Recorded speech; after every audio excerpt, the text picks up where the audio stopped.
Ya Ali Madad. Al-Waiz, Abu Ali, Waiz number 203. ابھی دروازے بند کرتا ہوں.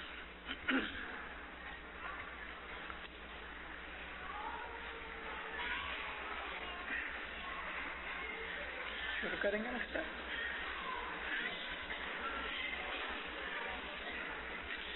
جی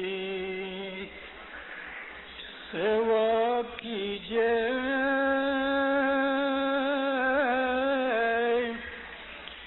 علی نبی جی کی بھائی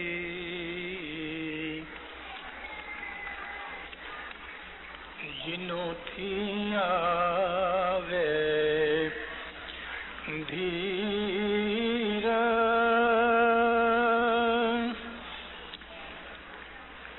سیوا کیجئے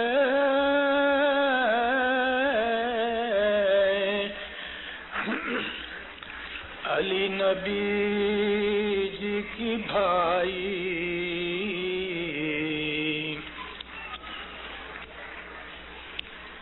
جنوں تھی آوے دھیرا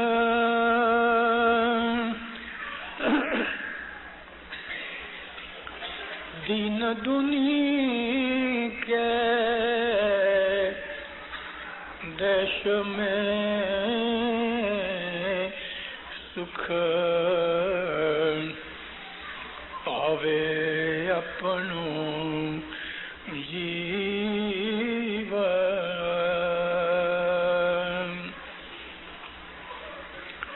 مولانا حضرت امام پہ صلوات پڑھو دیندارو. اللہم صلی علی.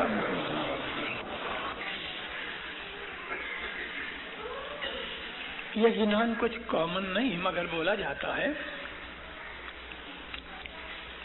بہت سی چیزیں ہیں اس چھوٹے سے جنان میں. سیوا کیجئے علی نبی جی کی بھائی جنوں تھی آوے دھیر دین دنیا کے دیش میں سکھ پاوے اپنو جیو. علی نبی کی خدمت کرو کہ جس سے تمہیں دل کے اندر سکون و اطمینان ملے, دنیا اور دین کے اندر تمہیں سکھ ملے گا. علی نبی اللہ کا نور ہے. علی نبی مذہب کے مالک ہیں. علی نبی ہمارے ایمان کا ایم ہے. علی نبی ہم اپنے مذہب میں شاہ پیر کو کہتے ہیں. علی امام ہے, نبی پیر ہے. ان کی خدمت, ان کی محبت ہمارا دین اور ایمان ہے. دین و ایمان ہمیں وہاں سے ملتا ہے کہ جہاں اللہ کا نور ہے. اس کی ہدایت ہماری زندگی کا مقصد ہے. اللہ ہمیں آنکھ سے دکھتا نہیں,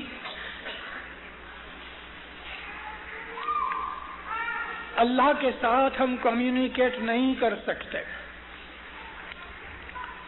کیونکہ وہ پاک سبحان ذات اور ہم دنیا کے محدود ناپاک انسان ہیں. خدا تعالیٰ کی رحمت سے اس نے نبی بھیجے جنہوں نے ہمیں ہدایت کی, اور ہر نبی کے ساتھ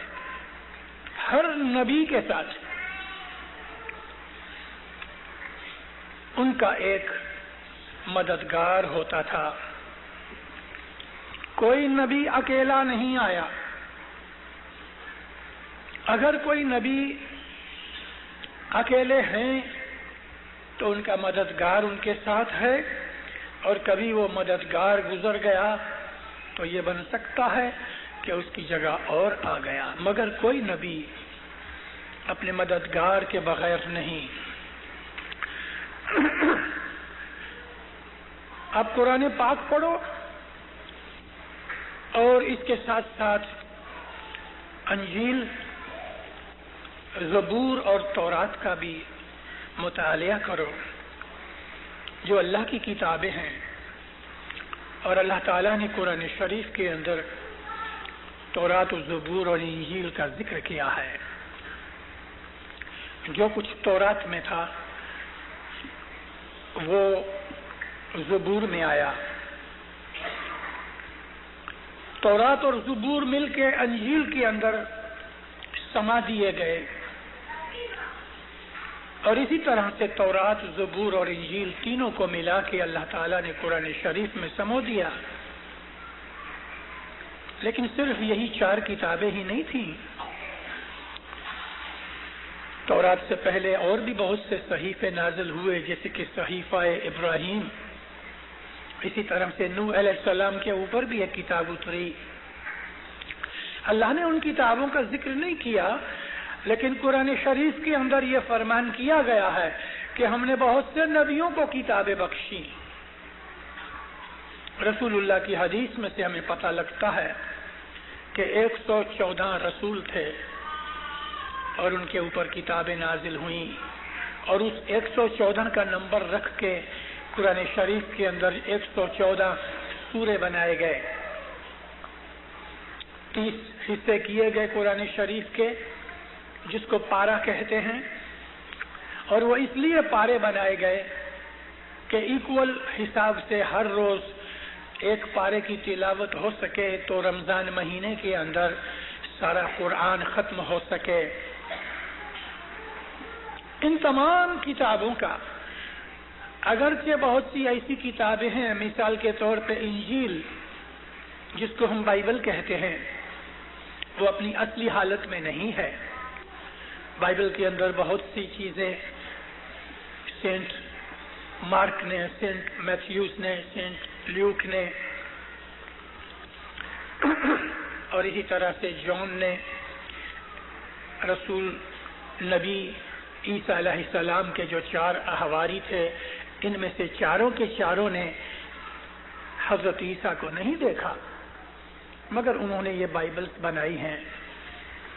وہ فقرات کہ جو جیسس نے کہا اس طرح سے لکھے ہوئے ہیں، وہ سچے ہیں، اور باقی کی جو چیزیں ہیں ان کو ہم مسلمان نہیں مانتے، کیوں کہ ان کے اندر ان لوگوں نے اپنے الفاظ داخل کیے ہوئے ہیں۔ میرا کہنے کا مطلب یہ تھا کہ تمام نبیوں نے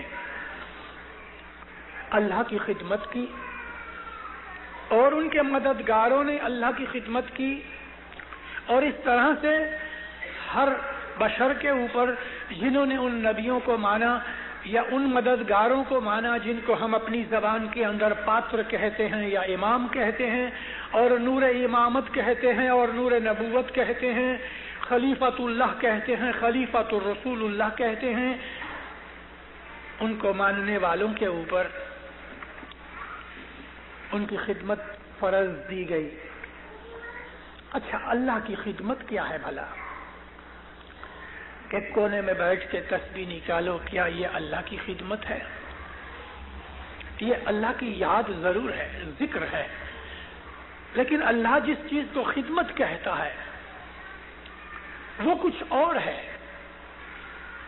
خدا تعالیٰ کو ہماری عبادت کی ضرورت نہیں، اور ہماری عبادت سے خدا بڑا ہونے والا نہیں، وہ تو بڑا ہے ہی، اور ہم عبادت نہ کریں گے تو خدا چھوٹا ہونے والا نہیں، اس کو ان چیزوں کی کوئی پرواہ نہیں۔ مگر اس نے جو کچھ بھی ہمارے لیے اپنے نبیوں کی معرفت سے حکم فرمائے، ان کے اندر بہت بڑی چیزیں ہیں، اور وہ چیزیں ہیں انسانوں کا آپس کے اندر محبت میں رہنا۔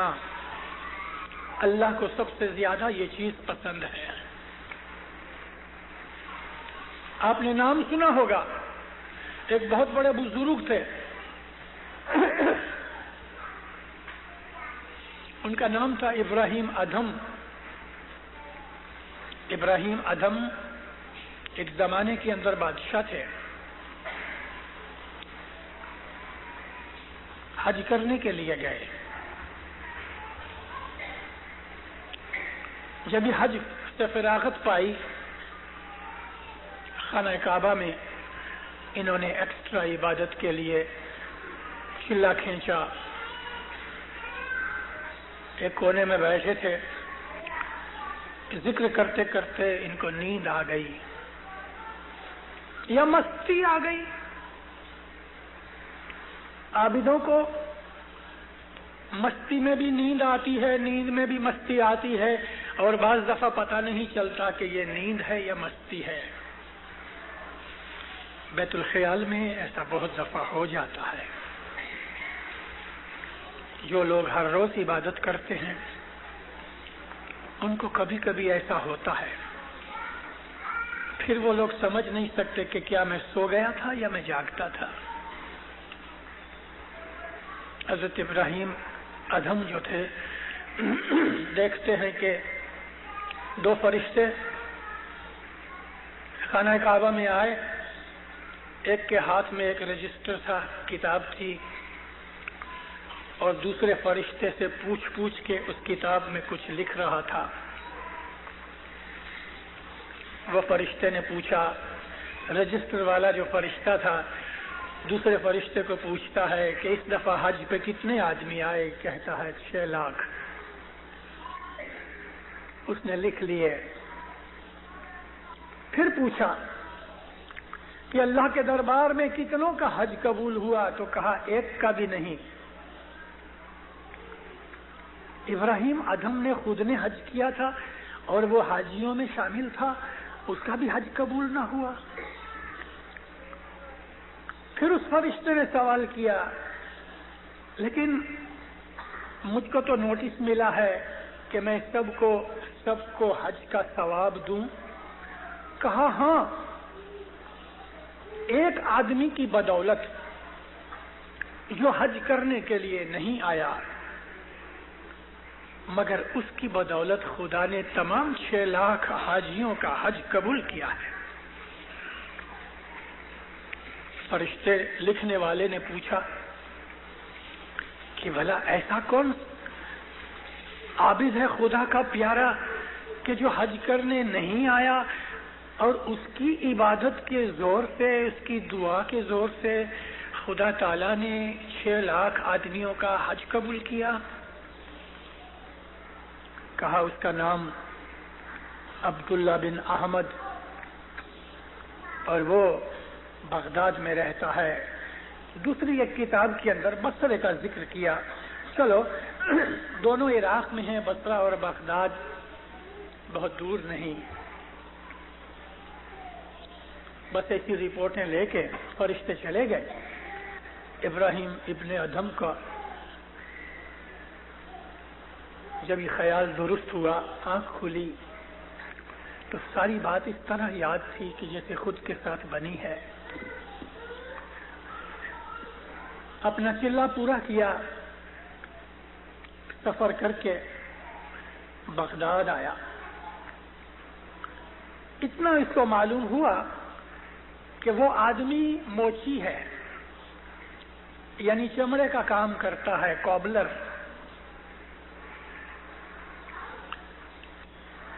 تو سارے بغداد کے اندر گھومتا رہا، جہاں بھی کوئی موچی نظر آیا تو پوچھا نام کیا ہے.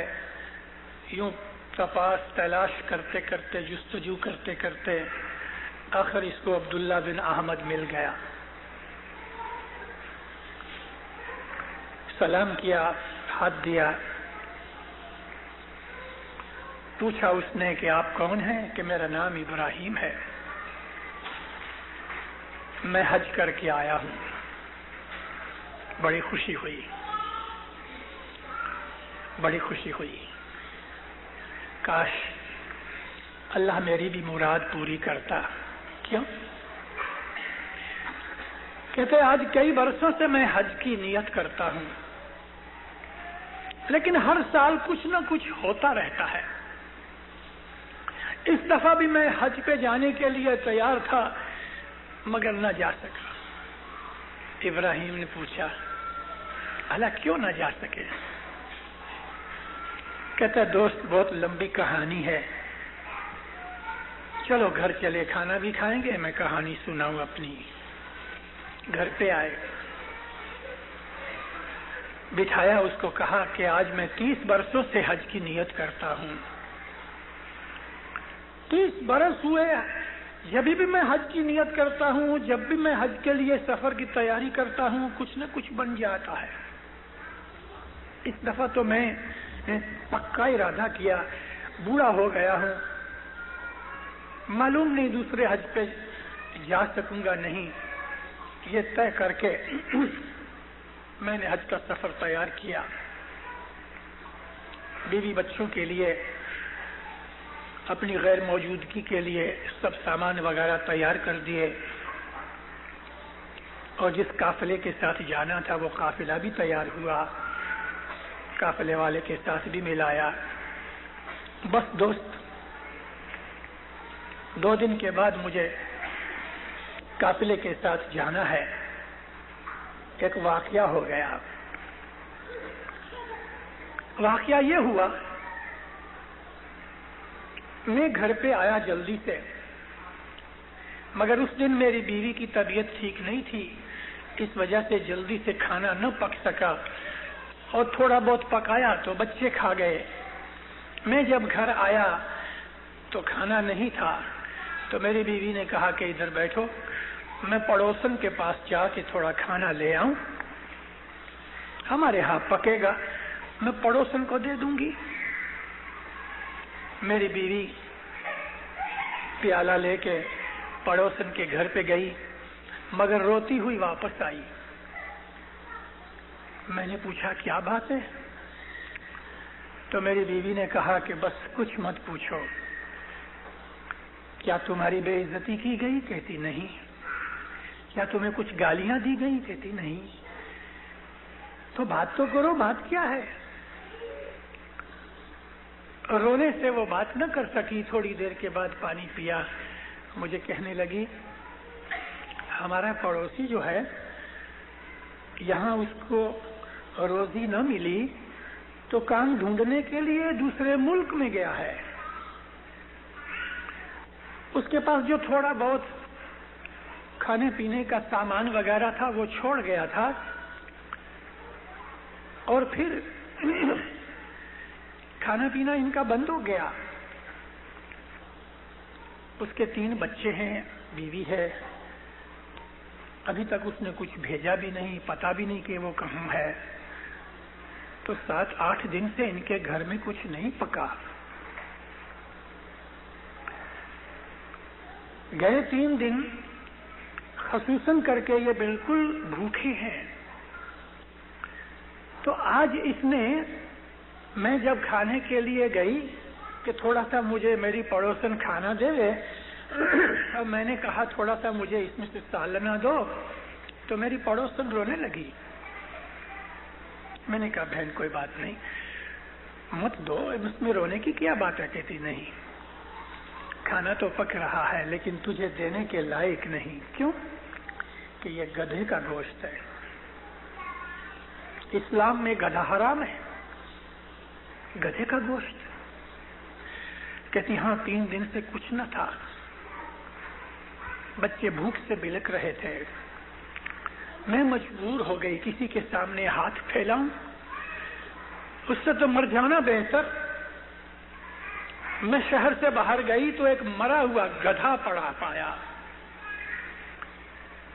میں نے کہا یا اے رازق، رزق دینے والے، میرا رزق تو نے بند کر دیا ہے، اب میں اس کو تیری طرف سے رزق سمجھ کے، حرام ہے لیکن مجبور ہوں، زندگی بچانے کے لیے یہ حرام بھی حلال ہے۔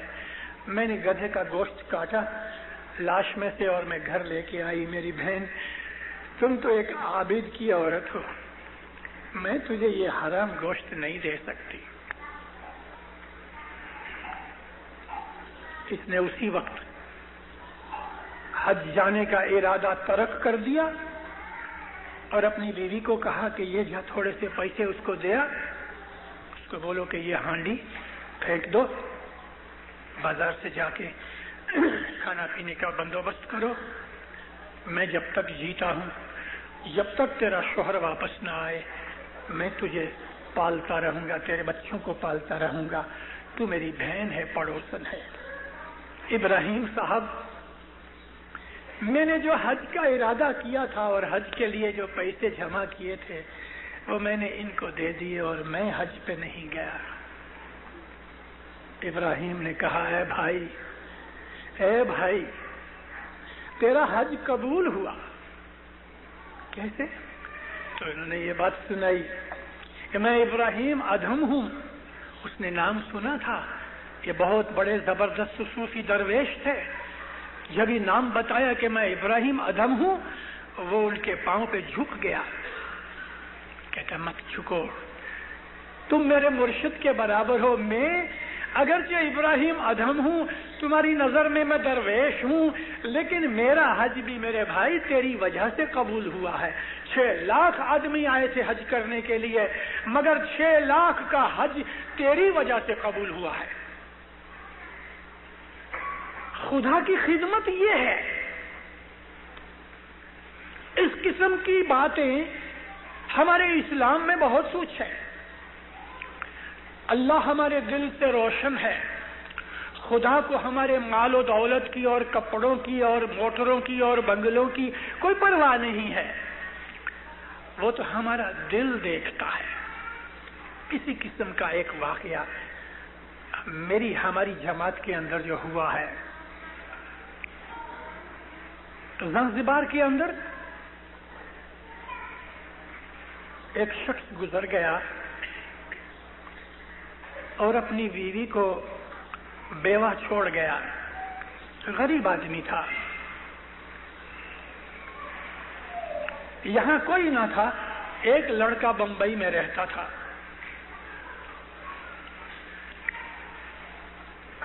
دفن وغیرہ ہو چکا، تھوڑا ٹائم ٹھہری، لڑکا تو آ نہیں سکتا تھا، ماں کو لکھا کہ تم یہاں چلی آؤ، ایک ہی لڑکا تھا۔ ماں نے بھی جماعت کے پیسے سے ٹکٹ وغیرہ کا بندوبست کر دیا، جماعت نے اسٹیمر میں بیٹھ کے بمبئی چلی گئی اور لڑکے کے پاس رہی۔ بہت برس نکل گئے۔ ایک دن 9ویں رات کی مجلس تھی۔ وہ زمانے کے اندر یہ 9ویں رات، یعنی جس کو ہم 5 سال کی مجلس کہتے ہیں، چھپا کے کرتے تھے۔ جماعت میں اس کی اناؤنسمنٹ نہیں ہوتی تھی، لیکن کوئی سہیلیاں تھی بھائیوں کے اندر، عورتوں کے اندر، پتہ لگا کہ آج 9ویں رات کی مجلس ہے۔ بہت پرانی ایک آرزو اس بوڑھی عورت کے دل کے اندر جاگ اٹھی۔ یہ تو 9ویں رات میں تھی نہیں، گھر پہ آئی، اداس ہو کے آئی۔ رات کو کھانے پہ بیٹھے تو حلق سے کھانا نہ اترے۔ بیٹا پوچھتا ہے، ماں کیا بات ہے؟ کچھ نہیں بیٹا۔ نہیں مجھے بولو تو صحیح۔ نہیں بیٹا کچھ نہیں۔ نہیں ماں میں کھانا نہیں کھاؤں گا۔ کہنے لگی کل 9ویں رات کی مجلس ہے، اور اس وقت مجلس شام کو 4 بجے ہوتی تھی بمبئی کے کھڑک جماعت خانے میں۔ تو پھر ماں کل مجلس ہے تو اس میں کیا بات ہے؟ کہتے بہت چھوٹی تھی تب سے میری آرزو تھی کہ میں کبھی اس مجلس میں آؤں۔ تیرے باپ نے تو ساری زندگی غربت میں نکالی، اور تجھ کو بھی دیکھتی ہوں تو 50 روپے کا تو ماہواری نوکر ہے، بس کچھ نہیں۔ 2 آنسو گر پڑے۔ بیٹے نے ماں کو کہا کھانا کھاؤ۔ کوئی بات نہیں۔ روکھا سوکھا کچھ جو کھا سکی کھایا۔ ساری رات بیٹا سوچتا رہا، خدا تعالی اچھی اولاد دیتا ہے تو وہ ایک بڑی نعمت ہے۔ بعض ایسی اولاد ہوتی ہے کہ ماں باپ کا دل ساری زندگی جلتا رہتا ہے، اور کبھی کبھی ماں باپ کے کلیجے سے نکل جاتا ہے، اس سے تو بانجھ رہتے مر جاتا تو اچھا ہوتا، ایسا بھی ہوتا ہے۔ ہمارے کرم اور اعمال کے اوپر خدا تعالی ہمارے ساتھ سلوک کرتا ہے۔ خوش نصیب ہیں وہ کہ جن کی نیک اولاد ہے، اور بڑھاپے کے اندر جیسے اللہ تعالیٰ نے قرآن پاک میں فرمایا ہے کہ اپنے بوڑھے ماں باپ کی خدمت کرو، تو وہ لوگ اپنے بوڑھے ماں باپ کا دھیان رکھتے ہیں، خوش نصیب ہیں۔ اللہ نے فرمایا ہے یہاں تک کہ اپنے بوڑھے ماں باپ کے سامنے زور سے آواز بھی مت نکالو۔ اتنی عزت بتائی گئی ہے بوڑھے ماں باپ کی۔ تسبیحاں نکالنا ٹھیک ہے، اچھی بات ہے، لیکن تسبیحاں نکالی جائیں، جماعت کی خدمت بھی کی جائے، ہم مکھی کامڑیا بنے، والنٹیئر بنے، مشنری بنے، بھگت بنے، ٹیچر بنے، سب کچھ بنے، اور ماں باپ ہماری وجہ سے دکھی ہو رہے ہیں، تو دینداروں یہ خدمتیں، یہ عبادتیں، ان کا ثواب ضرور ملے گا، مگر ماں باپ کے دکھ کی پنشمنٹ معاف نہیں ہوئے گی۔ دوسرے دن بیٹا جب کام پہ گیا تو سیٹھ کو کہتا ہے، سیٹھ میں ایک تکلیف میں آ گیا ہوں، مجھے 50 روپے ایڈوانس دو۔ اچھا آدمی تھا، 50 روپے ایڈوانس دیے کہ ہر مہینے 5 روپے کاٹنا، بہت خوشگوار۔ 2-4 آدمیوں کو کہا کہ بھئی کوئی ایکسٹرا نوکری مل جائے، یعنی اوور ٹائم کدھر کرنے کا، تو مجھے کہنا۔ یہ 50 روپے لے کے گھر آیا، ماں کو کہا اماں یہ 50 روپے جمع خانے جاؤ، دفتر خانے میں یہ 50 روپے دے آؤ، میں تمہیں ہر مہینے 50 روپے دوں گا،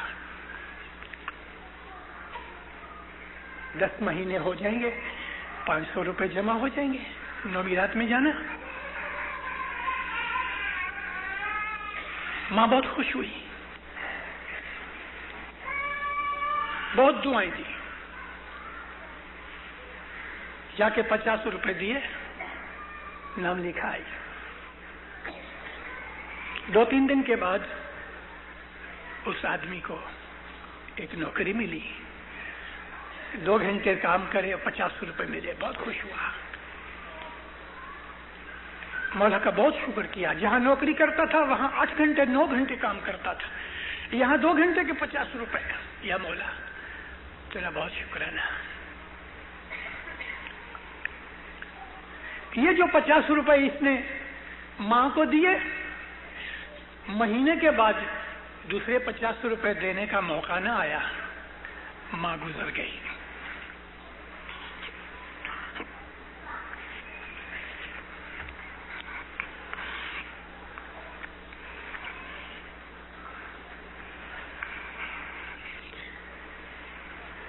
ماں گزر گئی، بہت صدمہ ہوا۔ وہ 50 روپے جو ایکسٹرا ملے